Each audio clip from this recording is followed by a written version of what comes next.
Good day, I'm Lorraine Mendez, and this is your JIS News for Tuesday, April 17. Trade, migration, climate change, and skills training were among the topics discussed when Prime Minister Andrew Holness met with his British counterpart Theresa May this morning. The Prime Minister is in London for the 25th meeting of the Commonwealth Heads of Government. He's also scheduled to meet with Queen Elizabeth II and Prince Charles of Wales. Mr. Holness will also have bilateral talks with the Prime Minister of Mauritius. During his week-long visit to England, he's also scheduled to meet with the Jamaican diaspora as well as current and prospective investors.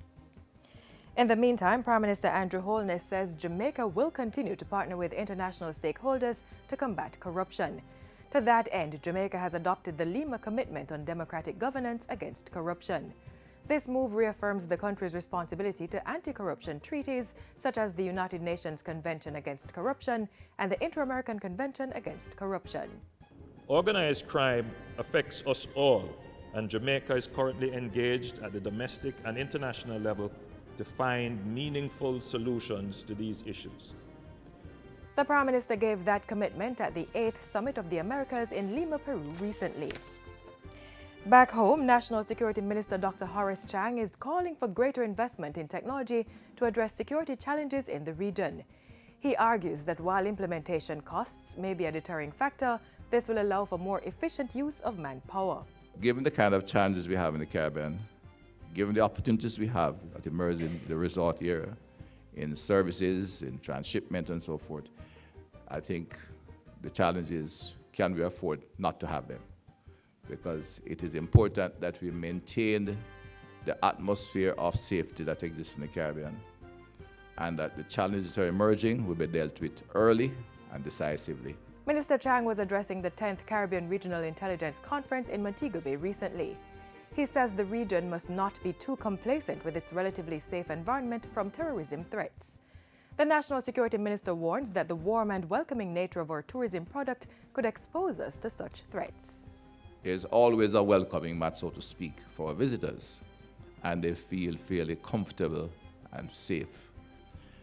But that also makes us exposed. It means that it's very easy for someone else to come in as a friend and do something very unfriendly. And those are the kind of issues that have to occupy the mind of those of us at the political level as to what we do to ensure that nothing really happens. Meanwhile, the National Security State Minister Rudyard Spencer has announced plans to expand the farm program at the Metcalfe Street Secure Juvenile Remand Center.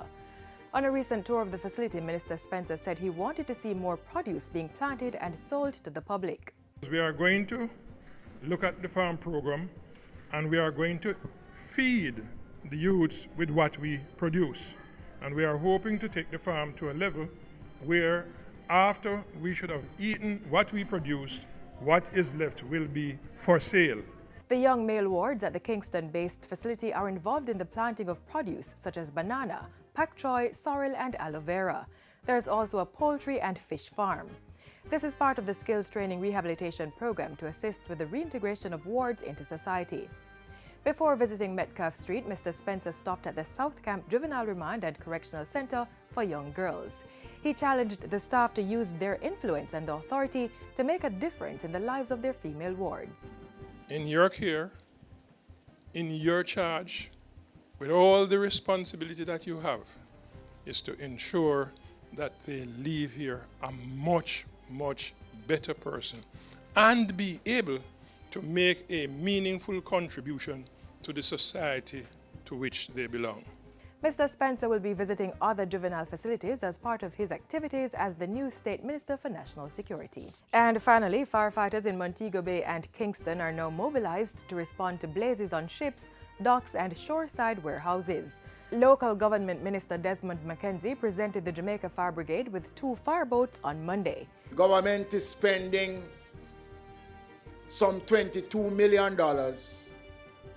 to erect in Montego Bay at a cost of $14 million, and here in Kingston, $8 million to erect facility to house the men and women who will be working on these boats. In addition to the $385 million expenditure on the fire boats, Minister Mackenzie also gave the brigade 2 fire trucks and pumpers on Monday. He says these are among several major investments being made in the organization. We have set aside $189 million to purchase more fire trucks. And through JSF, an additional 6 brand new trucks will be added to the fleet of the Jamaica Fire Brigade.